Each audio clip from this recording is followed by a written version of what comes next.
keadilan juga buat teman kita, buat kita. Ya buat anak saya Rico Valentino, Pak. Saya mohon anak saya tuh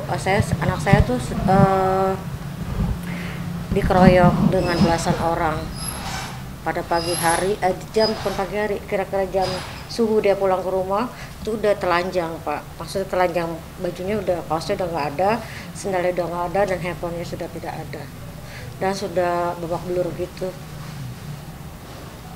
Saya mohon, saya cuma minta keadilan, Pak. Anak saya dikeroyok banyak orang, terus sekarang anak saya ditahan. Anak saya gak mau keroyok, tapi anak saya dikeroyok. Kenapa harus ditahan, Pak?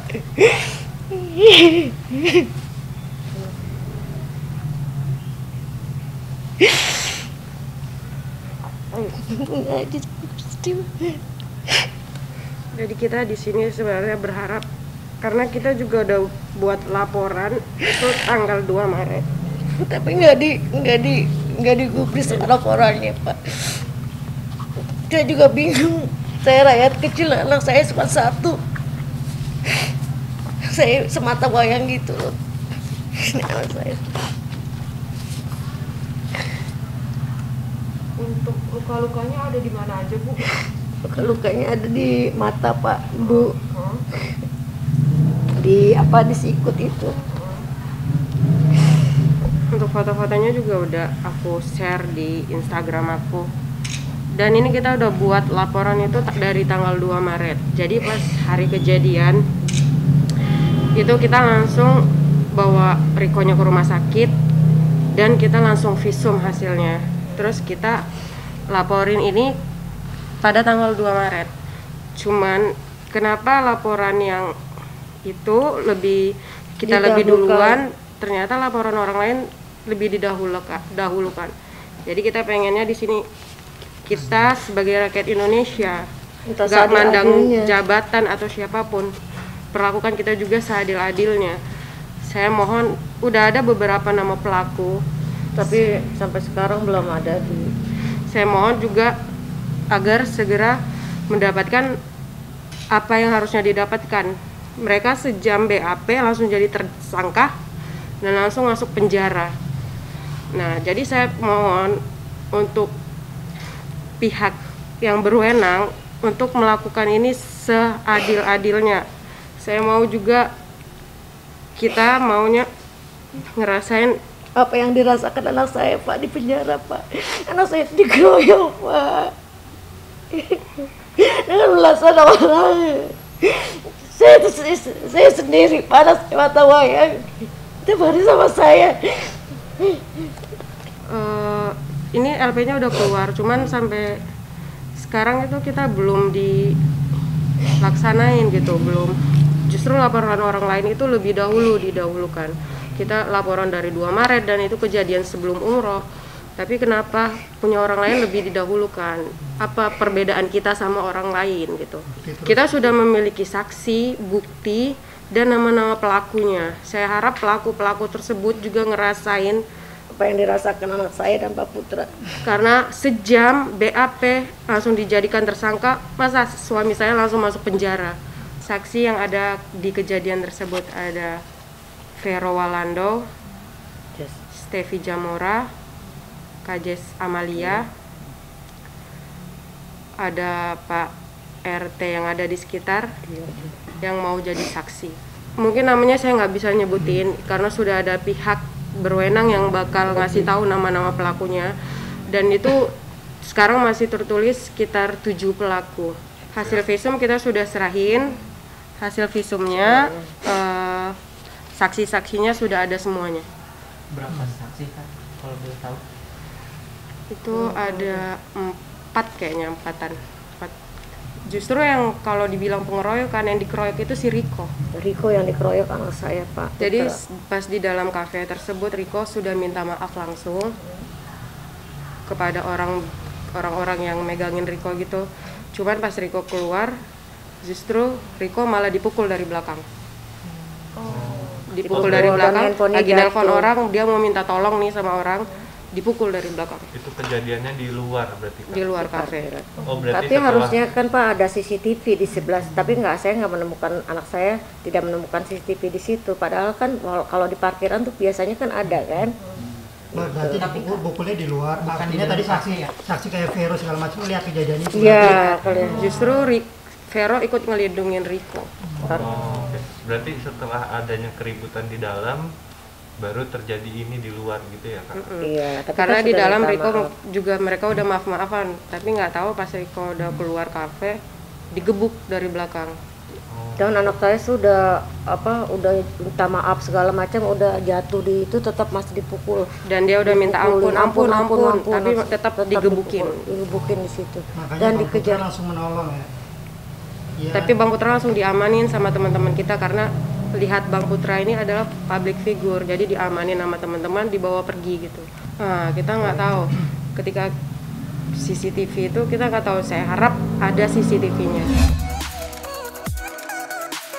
Informasi ini adalah bentuk keresahan kami karena tindakan saudara Hotman Paris Hutapea itu sebenarnya jauh melanggar nilai-nilai etik dan integritas seorang advokat sebagai sebuah profesi yang membela hukum yang sangat mengedepankan atas data serta informasi yang benar dan sejujurnya. Saya akan membacakan somasi terbukanya.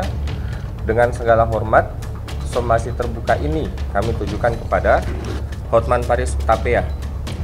Bersama ini, kami advokat muda Indonesia Bergerak menyampaikan somasi terbuka yang bersangkutan atas dasar hal-hal sebagai berikut. Bahwa kami advokat muda Indonesia Bergerak mengecam segala tindakan dan perilaku saudara Hotman Paris Hutapea berupa pernyataan-pernyataan melalui sosial media pribadinya atas perseteruannya dengan Profesor Dr. Otto Hasibuan, SHMM selaku Ketua Umum DPN Pradi yang meresahkan para advokat muda di seluruh Indonesia.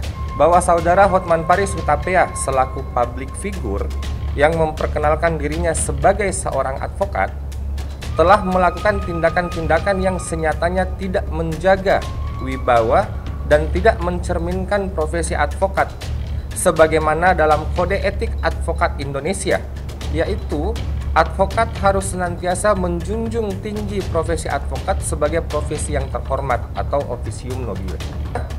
Memposting foto atau video yang tidak sesuai dengan marwah dan nilai seorang advokat, yaitu dengan mempertontonkan tindakan atau sikap dan perilaku dengan menjadikan perempuan sebagai objek pertunjukan. Selain itu, saudara Hotman Paris Hutapea yang menyatakan jika Pradi di bawah kepemimpinan Profesor Dr. Otto Hasibuan, SHMM adalah tidak sah dengan adanya putusan Mahkamah Agung nomor 997 tahun 2002 merupakan pernyataan yang tidak seharusnya diutarakan karena bersifat tuduhan maupun persangkaan, menyesatkan dan kebohongan tanpa adanya bukti yang valid yang merupakan perbuatan melawan hukum. Tindakan dan pernyataan-pernyataan tersebut di atas telah nyata merupakan suatu perbuatan melawan hukum yang merugikan kami selaku profesi advokat dalam menjalankan profesi kami. Untuk itu, kami advokat muda Indonesia Bergerak meminta kepada saudara Hotman Paris Hutapea agar segera meminta maaf kepada seluruh anggota Perhimpunan Advokat Indonesia di bawah kepemimpinan Profesor Dr. Otto Hasibuan SHMM melalui media cetak dan media elektronik selambat-lambatnya 3 hari sejak disampaikannya somasi terbuka ini. Yang terakhir, meminta kepada saudara Hotman Paris Hutapea agar segera meminta maaf kepada Profesor Dr. Otto Hasibuan SHMM selaku Ketua Umum DPN Pradi melalui media cetak dan media elektronik selambat-lambatnya 3 hari sejak disampaikannya somasi terbuka ini. Apabila hingga batas waktu yang telah ditentukan, saudara Hotman Paris Hutapea tidak melakukan upaya apapun, kami akan menempuh jalur hukum baik pidana maupun perdata. Per hari ini itu sudah ada beberapa daerah yang melaporkan langsung, sudah ada beberapa DPC Pradi yang melaporkan langsung saudara Hotman Paris Hutapea, yaitu anggota Pradi di Denpasar, yang kedua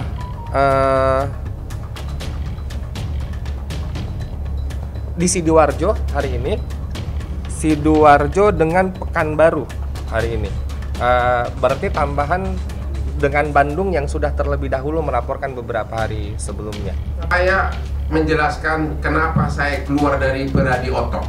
Ada beberapa alasannya. Sebenarnya sudah lama. Alasan pertama adalah sejak dari awal saya tidak setuju Oto menjabat lagi untuk yang ketiga kalinya. Karena di anggaran dasar yang disahkan oleh Mudas hanya boleh 2 kali. Namun ternyata dia menghalalkan segala cara.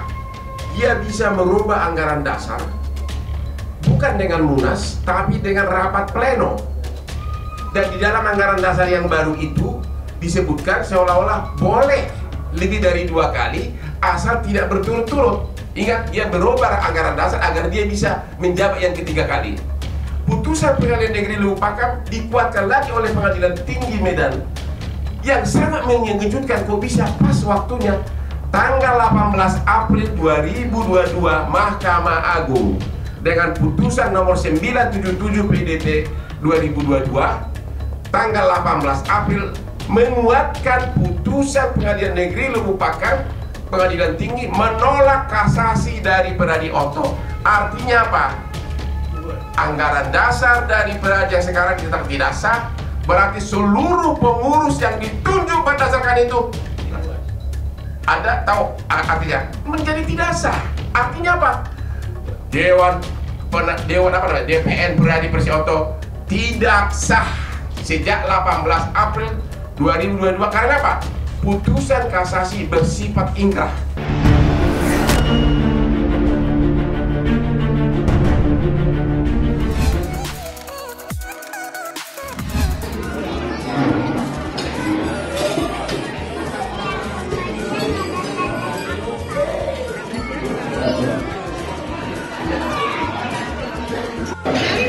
Alhamdulillah, yang seperti lihat saat ini ya kita semua ya bisa berbuka puasa itu buat kita seperti yang baru nih karena kita berdua ya pertama kali bulan Ramadan.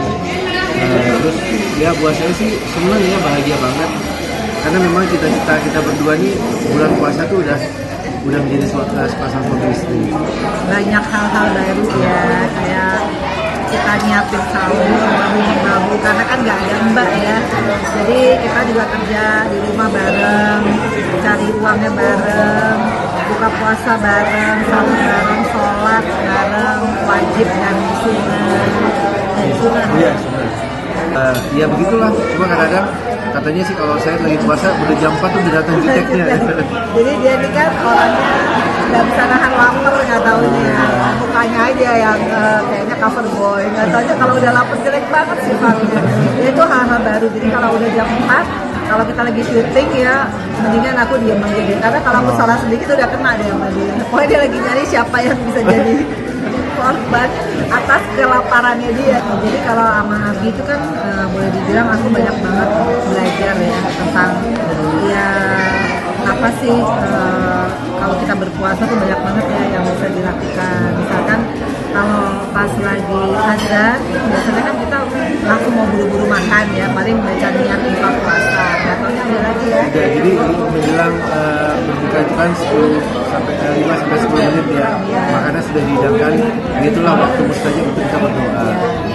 Itu yang saya ajarin, yang berdoa yang karena disitulah waktu mustajab yang memang di setiap bulan Ramadan kan hanya ada di bulan Ramadan.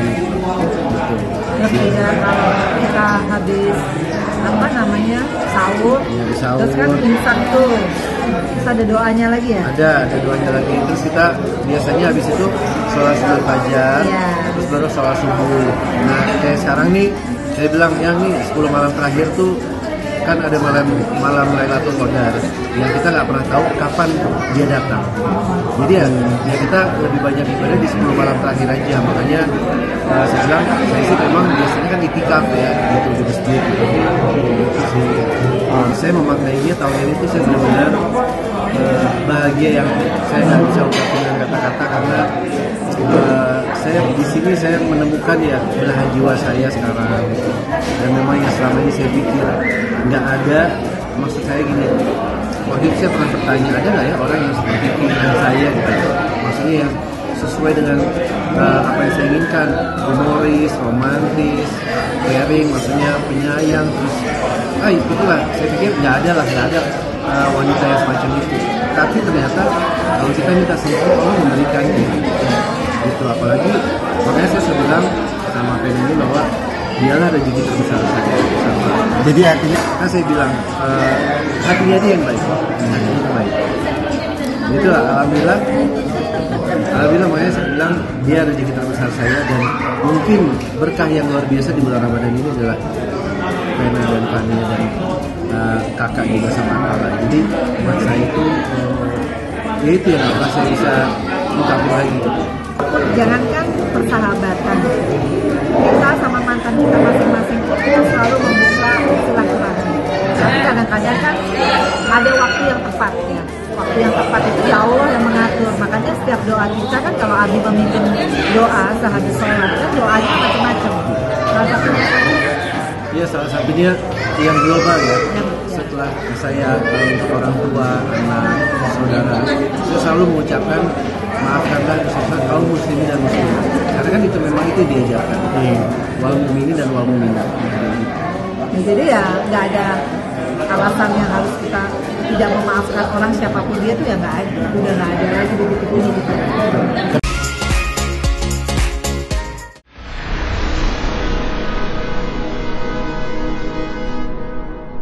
Jadi jangan lupa untuk subscribe Cumi Cumi. Ditekan ya tombol lonceng merahnya.